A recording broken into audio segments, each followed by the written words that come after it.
আল্লাহর ওলি জুন্নুন মিসরি রাহমাতুল্লাহি আলাইহি বলেন, আমার আশ্চর্য আরো বেড়ে গেল, আমি আরো বেশি আশ্চর্য হয়ে গেলাম। বিচ্ছুটা লাফ দিয়া যখন কচ্ছপের পিঠের উপরে উঠেছে,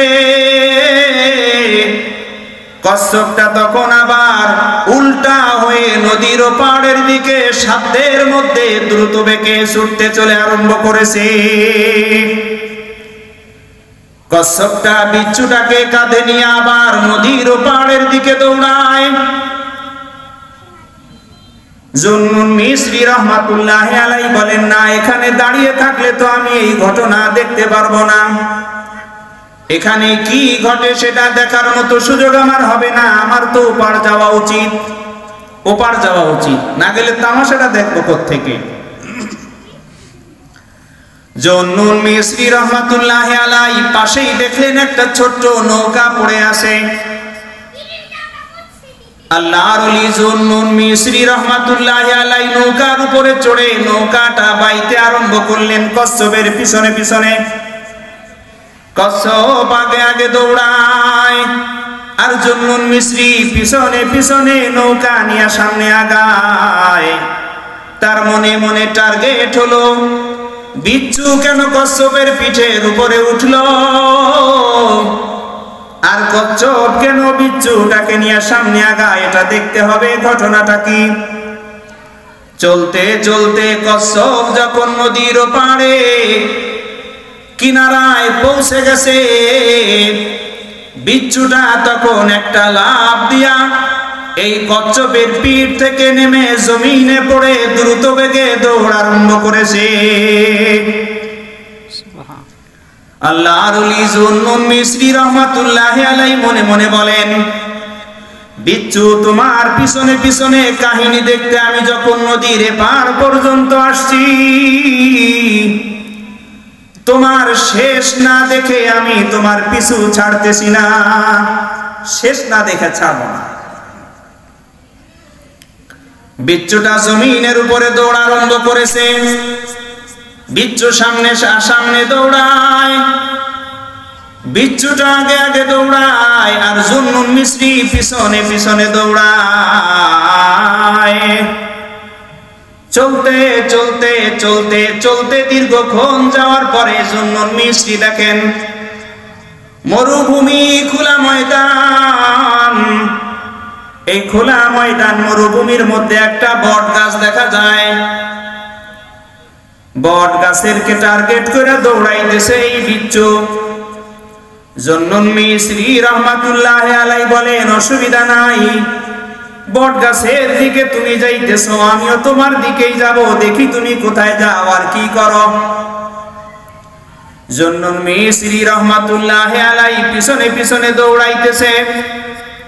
কিছুক্ষণ চলার পরে দেখেন বট গাছের ছায়ার নিচে এক যুবক টান টান হয়ে জমিনে পড়ে আছে। ডান দিকে এক হাত ফেলানো, বাম দিকে এক হাত ফেলানো, চারদিকে চার পা করে এক যুবক শুয়ে আছে। দূর থেকে দেখা যায় সূর্যের আলোতে নুরানি চেহারাটা ঝলমল করতেছে। সুন্দর মানুষ সূর্যের মধ্যে থাকলে লাল হয়ে যায় না, দেখতে আরো সুন্দর দেখা যায়। জুন্নুন মিসরি মনে মনে বলেন, বিচ্ছু, বুঝেছি, তুমি মনে হয় আল্লাহর এই বান্দাকে দংশন করার জন্যই ছুটে আসছো। এটা মনে মনে বইলা জুন্নুন মিসরি পাশে থেকে একটা পাথর নিচে পাথর মনে মনে বলে, তুমি এই মানুষকে আঘাত করবে, এটা হতে পারে না। মুমিনের সামনে মুমিন কোনদিন আঘাত প্রাপ্ত হয় না। মুমিন কখনো আর এক মুমিনকে কষ্ট পাইতে পারে এমন সম্ভাবনাও ফেলে না। কষ্ট দেওয়া তো দূরের কথা, ঠিক না? হ্যাঁ, মুমিনের চরিত্র এমনই হওয়া দরকার। এক মুমিন আর এক মুমিনকে কষ্ট দেওয়া তো দূরের কথা, এক মুমিনের সামনে আর এক মুমিনকে কেউ কষ্ট দিবে এটাও মুমিন পছন্দ করে না। কিন্তু আশ্চর্য হলেও সত্য, এ যুগের মানুষ অন্য কাউকে কষ্ট দেওয়া দেখে না, বরং মুমিন মুমিনকে কষ্ট দেওয়ার জন্য উঠে পড়ে লেগে যায়, ঠিক কিনা? মুমিন মুমিনকে কষ্ট দেয়। জন্নুন মিসরি রহমাতুল্লাহি আলাইহি হাতের মধ্যে একটা পাথর নিয়ে সামনে আগায়, মনে মনে বলে, বিচ্ছু আমি তোমার গতিবিধি লক্ষ্য করব, যদি দেখি তুমি এই মুমিনের উপরে চড়াও হওয়ার জন্য চেষ্টা করো, যদি আমি দেখি তুমি এই মুমিনকে কষ্ট দেওয়ার চেষ্টা করো, তাহলে এই যে আমার পাথর আর তোমার শরীর, পাথর দিয়া তোমার শরীরটাকে জমিনের সাথে পিষে ফেলবো, জমিনের সাথে পিষা দিব তোমাকে, মুমিনকে কষ্ট দিতে দিব না।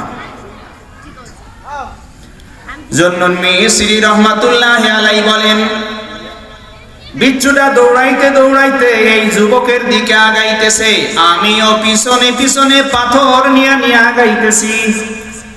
যদি অবস্থা এমন দেখি মুমিনকে আঘাত করতে চায়, তাহলে সাথে সাথে পাথর দিয়া এই বিচ্ছুটাকে জমিনের সাথে পিষে ফেলব।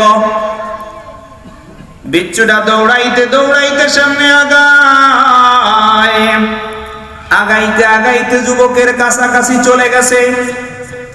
এমন সময় জন্নুন মিসরি দেখেন, আরে আমি তো এতক্ষণ পর্যন্ত আশঙ্কা করছিলাম যে বিচ্ছু যায়া যুবকরে আক্রমণ করবে, কিন্তু তারও আগে দেখে যুবকের মাথার সামনে বিশাল আকৃতির এক বিষাক্ত সাপ মাথা তুলে যুবকের দিকে তাকায় আছে।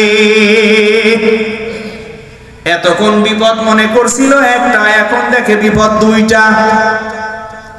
এক বিপদ হলো বিচ্ছুর বিপদ, আর এক বিপদ সাপের বিপদ। জন্নুন মিসরি রহমাতুল্লাহি আলাইহি মনে মনে বলেন, আমি এখন ঠিক করতে পারতেছি না, আমি কি বিচ্ছু সামলাবো নাকি সাপকে সামলাবো। আমি ঠিক করতে পারি না বিচ্ছু সামলাবো নাকি সাপকে সামলাবো। হঠাৎ করে দেখি যুবকের পায়ের দিক থেকে দৌড়াইয়া বিচ্ছুটা মাথার দিকে আগায়। মনে মনে বললাম, যদি বিচ্ছু এই যুবককে আঘাত করার ইচ্ছা থাকতো, তাহলে তো পায়ের কাছেই আক্রমণ করে বসতে পারতো, যেখানে আগে পায়, ঠিক না? আগেই পায়ের মধ্যে আক্রমণ করতে পারতো, দংশন করতে পারতো।